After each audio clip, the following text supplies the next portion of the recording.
Hello everyone, मैं हूं सुषमा। एक बार फिर से आप सबका स्वागत करती हूं आपके अपने YouTube channel Sushma study channel पर।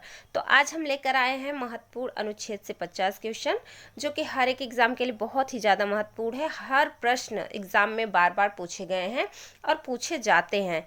तो आप लोग पूरी वीडियो अंत तक ज़रूर देखिएगा, हर एक प्रश्न बहुत ही ज़्यादा महत्वपूर्ण है। अगर चैनल पर नए हो तो चैनल को सब्सक्राइब करके बेल आइकन जरूर प्रेस कर लीजिएगा, वीडियो को लाइक करके दोस्तों में भी शेयर करिएगा। तो चलिए वीडियो शुरू करते हैं। पहला सवाल देखते हैं।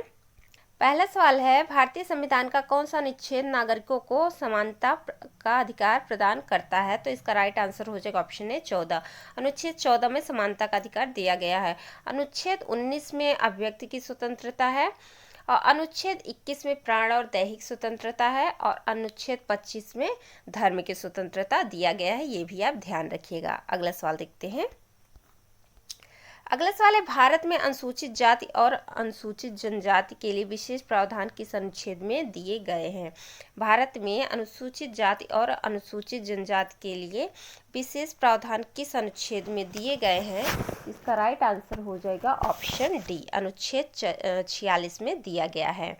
अनुच्छेद 15 में दिया गया है, जाति धर्म लिंग जन्म स्थान के आधार पर आप भेदभाव नहीं कर सकते। 16 में दिया गया है लोक नियोजन की समानता और 17 में दिया है अस्पृश्यता का अंत। अगला सवाल देखते हैं। अगला सवाल है, अस्पृश्यता को समाप्त करने वाला अनुच्छेद कौन है? मतलब छुआछूत को समाप्त करने वाला अनुच्छेद कौन सा है? तो वो है 17। अगला सवाल देखते हैं। अगला सवाल है, भारतीय संविधान का अनुच्छेद 19 किस अधिकार से संबंधित है? भारतीय संविधान का अनुच्छेद 19 किस अधिकार से संबंधित है? तो ये है स्वतंत्रता के अधिकार से संबंधित। अगला सवाल देखते हैं। अगला सवाल है, भारतीय संविधान में जीवन और व्यक्तिगत स्वतंत्रता की गारंटी किस अनुच्छेद में दी गई? जीवन और व्यक्तिगत स्वतंत्रता की गारंटी किस अनुच्छेद में दिया गया है? तो ये दिया गया है अनुच्छेद 21 में। अगला सवाल देखते हैं। अगला सवाल है, शिक्षा का अधिकार किस अनुच्छेद में दिया गया है? शिक्षा का अधिकार किस अनुच्छेद में दिया गया है? तो ये दिया गया है 21A में। अगला सवाल देखते हैं। अगला सवाल है, संविधान के किस अनुच्छेद में धार्मिक स्वतंत्रता का उल्लेख किया गया है? किस अनुच्छेद में धार्मिक स्वतंत्रता का उल्लेख किया गया है? तो ये 25 से 28 में किया गया है। अगला सवाल देखते हैं। अगला सवाल है, भारतीय संविधान में किस अनुच्छेद के तहत संवैधानिक उपचारों का अधिकार दिया गया? भारतीय संविधान के किस अनुच्छेद में संवैधानिक उपचारों का अधिकार दिया गया है? तो ये दिया गया है अनुच्छेद 32 में। और अनुच्छेद 32 को संविधान की आत्मा भी कहा जाता है, ये भी आप ध्यान रखिएगा। अगला सवाल देखते हैं। अगला सवाल है, किस अनुच्छेद के अंतर्गत सुप्रीम कोर्ट को रिट याचिका जारी करने का अधिकार प्राप्त है? तो वो अधिकार प्राप्त है अनुच्छेद 32 में। इस अनुच्छेद के तहत सुप्रीम कोर्ट 5 प्रकार की रिट जारी करता है। अगला सवाल देखते हैं। अगला सवाल है, किस अनुच्छेद में राज्यपाल की नियुक्ति का प्रावधान दिया गया? किस अनुच्छेद में राज्यपाल की नियुक्ति का प्रावधान दिया गया है? तो ये दिया हुआ है 155 में। 153 में क्या दिया हुआ है? 153 में है प्रत्येक राज्य के लिए एक राज्यपाल होगा और 154 में है राज्य की कार्यपालिका शक्ति और 156 में है राज्य की पदावधि, यानी कि राज्य के पद के बारे में, पद की अवधि के बारे में दिया हुआ है। अगला सवाल देखते हैं। अगला सवाल है, अनुच्छेद 51A किससे संबंधित है? अनुच्छेद 51A किससे संबंधित है? तो ये संबंधित है मौलिक कर्तव्य से। मौलिक अधिकार भाग 3 में दिया गया है 12 से 35 अनुच्छेद तक। नीति निर्देशक तत्व भाग 4 में है अनुच्छेद 36 से 51 तक। और संविधान संशोधन भाग 20 में है अनुच्छेद 368 में। अगला सवाल देखते हैं। अगला सवाल है, संविधान का कौन सा अनुच्छेद राज्य के नीति निर्देशक तत्वों से संबंधित है? संविधान का कौन सा अनुच्छेद राज्य के नीति निर्देशक तत्वों से संबंधित है? तो ये अनुच्छेद है 36 से 51। और 14 से 18 में दिया गया है समानता का अधिकार और 19 से 22 में दिया गया है स्वतंत्रता का अधिकार और 52 से 61 में राष्ट्रपति के बारे में दिया गया है। अगला सवाल देखते हैं। अगला सवाल है, भारतीय संविधान में आपातकालीन स्थिति का प्रावधान किस अनुच्छेद में किया गया है? आपातकालीन स्थिति का प्रावधान किस अनुच्छेद में किया गया है? तो ये उपरोक्त सभी में किया गया है। 352 में है राष्ट्रीय आपातकाल और 356 में है राष्ट्रपति शासन और 360 में है वित्तीय आपातकाल। अगला सवाल देखते हैं। अगला सवाल है, भारतीय संविधान का कौन सा अनुच्छेद राष्ट्रपति शासन से संबंधित है? कौन सा अनुच्छेद राष्ट्रपति शासन से संबंधित है?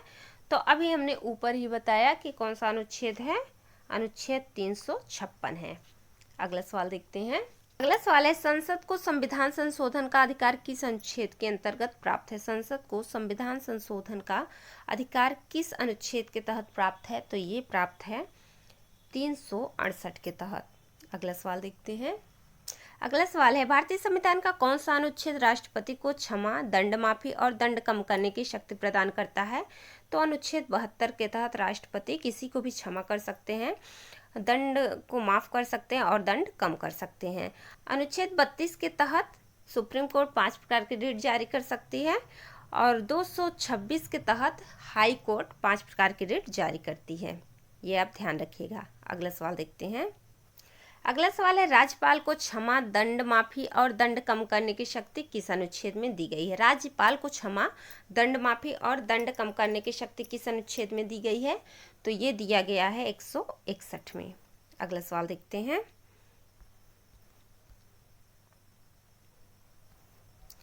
अगला सवाल है, भारतीय संविधान के किस अनुच्छेद में राष्ट्रपति के महाभियोग की प्रक्रिया दी गई है?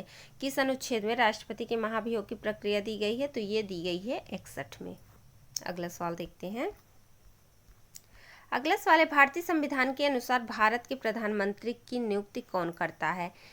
भारतीय संविधान के अनुसार भारत के प्रधानमंत्री की नियुक्ति कौन करता है? तो वो करते हैं राष्ट्रपति। अगला सवाल देखते हैं। अगला सवाल है, संविधान के किस अनुच्छेद में भारतीय उपराष्ट्रपति के निर्वाचन का प्रावधान है? किस अनुच्छेद में भारतीय उपराष्ट्रपति के निर्वाचन का प्रावधान है? तो ये है अनुच्छेद 66 में। अगला सवाल देखते हैं। अगला सवाल है, संविधान का कौन सा अनुच्छेद लोक सेवा आयोग से संबंधित है? कौन सा अनुच्छेद लोक सेवा आयोग से संबंधित है? तो वो है 315। 315 से 323 के बीच लोक सेवा आयोग की चर्चा की गई है। अगला सवाल देखते हैं। अगला सवाल है, संविधान के किस अनुच्छेद के तहत वित्त आयोग का गठन किया जाता है? संविधान के किस अनुच्छेद के तहत वित्त आयोग का गठन किया जाता है? तो ये किया जाता है अनुच्छेद 280 के तहत। अगला सवाल देखते हैं। अगला सवाल है, किस अनुच्छेद के तहत राष्ट्रपति को अध्यादेश जारी करने की शक्ति प्राप्त है? किस अनुच्छेद के तहत राष्ट्रपति को अध्यादेश जारी करने की शक्ति प्राप्त है? तो ये प्राप्त है 123 के तहत। अगला सवाल देखते हैं। अगला सवाल है, संविधान के किस अनुच्छेद में राष्ट्रीय आपातकाल का प्रावधान है? किस अनुच्छेद में राष्ट्रीय आपातकाल का प्रावधान है? तो ये है 352 में। अगला सवाल देखते हैं। अगला सवाल है, संविधान के किस अनुच्छेद में वित्तीय आपातकाल का प्रावधान है? संविधान के किस अनुच्छेद में वित्तीय आपातकाल का प्रावधान है? तो ये है 360 में। अगला सवाल देखते हैं। अगला सवाल है, अनुच्छेद 226 किससे संबंधित है? अनुच्छेद 226 किससे संबंधित है? तो ये संबंधित है उच्च न्यायालय की शक्तियों से। अगला सवाल देखते हैं। अगला सवाल है, संविधान का कौन सा अनुच्छेद भारत के महान्यायवादी से संबंधित है? संविधान का कौन सा अनुच्छेद भारत के महान्यायवादी से संबंधित है? तो ये है ऑप्शन बी, यानी कि 76, अनुच्छेद 76। अगला सवाल है, संविधान के किस अनुच्छेद के तहत राज्य सरकारों को ग्राम पंचायतों के गठन का निर्देश दिया गया है? संविधान के किस अनुच्छेद के तहत राज्य सरकारों को ग्राम पंचायतों के गठन का निर्देश दिया गया है? तो ये दिया गया है अनुच्छेद 40 में। अगला सवाल देखते हैं। अगला सवाल है, राज्य पुनर्गठन अधिनियम 1956 किस अनुच्छेद के अंतर्गत पारित किया गया था? राज्य पुनर्गठन अधिनियम 1956 किस अनुच्छेद के अंतर्गत पारित किया गया था? तो ये अनुच्छेद 3 के तहत पारित किया गया था। अगला सवाल देखते हैं। अगला सवाल है, संविधान का कौन सा अनुच्छेद चुनाव आयोग से संबंधित है? चुनाव आयोग से कौन सा अनुच्छेद संबंधित है? तो वो है 324। अगला सवाल देखते हैं। अगला सवाल है, भारतीय संविधान के अनुसार अनुसूचित जातियों और अनुसूचित जनजातियों की सुरक्षा का प्रावधान किस अनुच्छेद में दिया गया है? अनुसूचित जातियों और अनुसूचित जनजातियों की सुरक्षा का प्रावधान किस अनुच्छेद में दिया गया है? तो ये दिया गया है ऑप्शन डी, यानी कि 342 में। इसके अलावा 46, अनुच्छेद 46 और 338 में भी इस समुदाय के लिए प्रावधान है। ये भी आप ध्यान रखिएगा। अगला सवाल देखते हैं। अगला सवाल है, संविधान के किस अनुच्छेद में पंचायती राज का प्रावधान किया गया है? संविधान के किस अनुच्छेद में पंचायती राज का प्रावधान किया गया है? तो ये किया गया है अनुच्छेद 243 में। अगला सवाल देखते हैं। अगला सवाल है, भारतीय संविधान का अनुच्छेद 148 किससे संबंधित है? अनुच्छेद 148 किससे संबंधित है? तो ये संबंधित है नियंत्रण एवं महालेखा परीक्षक से। अगला सवाल देखते हैं। अगला सवाल है, भारतीय संविधान में अनुसूचित और जनजातीय क्षेत्रों से संबंधित प्रावधान किस अनुच्छेद में दिए गए हैं? तो ये दिया गया है अनुच्छेद 244 में। अगला सवाल देखते हैं। अगला सवाल है, संविधान के किस अनुच्छेद के तहत संसद में अनुसूचित जातियों और अनुसूचित जनजातियों के लिए आरक्षण का प्रावधान है? तो ये है अनुच्छेद 330 में। और 332 में क्या है? 332 के तहत राज्यों को विधानसभाओं में अनुसूचित जातियों और अनुसूचित जनजातियों के लिए सीटों का प्रावधान है। ये आप ध्यान रखिएगा। अगला सवाल देखते हैं। अगला सवाल है, अनुच्छेद 343 भारत की राजभाषा से संबंधित है। इसमें किस भाषा को भारत की राजभाषा घोषित किया गया है? तो वो हिंदी भाषा को। अगला सवाल देखते हैं। सवाल है, संविधान के किस अनुच्छेद में उच्च न्यायालय के अधिकार क्षेत्र और शक्तियों का वर्णन किया गया है? संविधान के किस अनुच्छेद में उच्च न्यायालय के अधिकार क्षेत्र और शक्तियों का वर्णन किया गया है? तो ये किया गया उपरोक्त सभी, यानी कि 44, 131, 136 सभी में। अगला सवाल देखते हैं। अगला सवाल है, भारत के उपराष्ट्रपति को हटाने की प्रक्रिया संविधान के किस अनुच्छेद में दी गई है? तो ये दिया गया है अनुच्छेद 68 में। 66 में दिया गया है उपराष्ट्रपति के निर्वाचन के बारे में, 69 में दिया हुआ है शपथ के बारे में, और 61 राष्ट्रपति के महाभियोग से संबंधित है। अगला सवाल देखते हैं। अगला सवाल है, भारतीय संविधान के किस अनुच्छेद के तहत राष्ट्रपति को विशेष अधिकार प्राप्त है? किस अनुच्छेद के तहत राष्ट्रपति को विशेष अधिकार प्राप्त है? तो ये है 53 के तहत। अगला सवाल देखते हैं। अगला सवाल है, भारतीय संविधान के अनुसार राज्यपाल की न्यूनतम आयु कितनी होनी चाहिए? तो राज्यपाल की न्यूनतम आयु 35 वर्ष होनी चाहिए, और मुख्यमंत्री और प्रधानमंत्री के लिए 25 वर्ष होनी चाहिए, और राज्यसभा के लिए 30 वर्ष होनी चाहिए। अगला सवाल देखते हैं।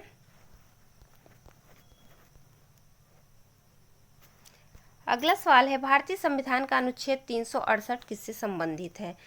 अनुच्छेद 368 किससे संबंधित है? तो ये संबंधित है संविधान संशोधन से।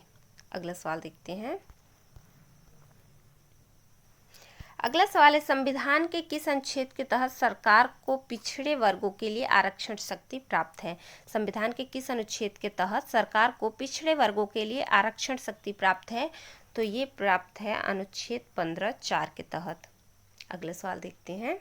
अगला सवाल है, भारतीय संविधान के अनुसार कितने प्रकार की आपातकालीन स्थितियां हैं? भारतीय संविधान के अनुसार कितने प्रकार की आपातकालीन स्थितियां हैं? तो 3 प्रकार की हैं। कौन कौन सी हैं? तो राष्ट्रीय आपातकाल, राज्य आपातकाल और वित्तीय आपातकाल, ये 3 प्रकार की आपातकालीन स्थिति है। अगला सवाल देखते हैं।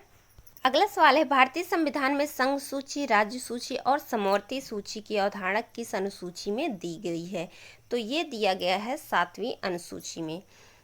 8वीं अनुसूची में क्या है? तो 8वीं अनुसूची में भाषा के बारे में है, और 9वीं अनुसूची में भूमि सुधार के बारे में है, और 10वीं अनुसूची में दल बदल के बारे में दिया गया है। अगला सवाल देखते हैं। अगला सवाल है, संविधान के किस अनुच्छेद में समान कार्य के लिए समान वेतन का प्रावधान है? संविधान के किस अनुच्छेद में समान कार्य के लिए समान वेतन का प्रावधान है? तो ये अनुच्छेद 39D में दिया गया है। अगला सवाल देखते हैं। अगला सवाल है, संविधान के किस अनुच्छेद के तहत अनुसूचित जातियों और अनुसूचित जनजातियों के लिए विशेष अधिकारी नियुक्त करने का प्रावधान है? तो ये प्रावधान अनुच्छेद 338 के तहत दिया गया है। अगला सवाल देखते हैं। अगला सवाल है, संविधान का कौन सा अनुच्छेद विधायिका के विशेषाधिकारों से संबंधित है? कौन सा अनुच्छेद विधायिका के विशेषाधिकारों से संबंधित है? तो ये है 105। अगला सवाल देखते हैं। अगला सवाल है, भारतीय संविधान के अनुसार निर्वाचन आयोग का गठन किस अनुच्छेद के तहत किया गया है? निर्वाचन आयोग का गठन किस अनुच्छेद के तहत किया गया है? तो ये किया गया है 324 के तहत। अगला सवाल देखते हैं। अगला सवाल है, संविधान के किस अनुच्छेद में राष्ट्रपति के निर्वाचन की प्रक्रिया का वर्णन किया गया है? किस अनुच्छेद में राष्ट्रपति के निर्वाचन की प्रक्रिया का वर्णन किया गया है? तो ये किया गया है अनुच्छेद 54 में। अगला सवाल देखते हैं। अगला सवाल है, संविधान के अनुसार न्यायपालिका की स्वतंत्रता सुनिश्चित करने के लिए कौन सा अनुच्छेद लागू होता है? न्यायपालिका की स्वतंत्रता सुनिश्चित करने के लिए कौन सा अनुच्छेद लागू होता है? तो वो होता है अनुच्छेद 50। अगला सवाल देखते हैं। अगला सवाल है, भारतीय संविधान के अनुसार कौन सा अनुच्छेद संपत्ति के अधिकार को संबोधित करता है? तो वो अनुच्छेद है 300A। तो ये हमारे अनुच्छेद से 50 क्वेश्चन कंप्लीट हो गए। आई होप आपको वीडियो पसंद आई होगी। वीडियो पसंद आए तो वीडियो को लाइक ज़रूर करिएगा, चैनल को सब्सक्राइब करिएगा। मिलते हैं नेक्स्ट वीडियो में, तब तक ले tata bye bye, take care.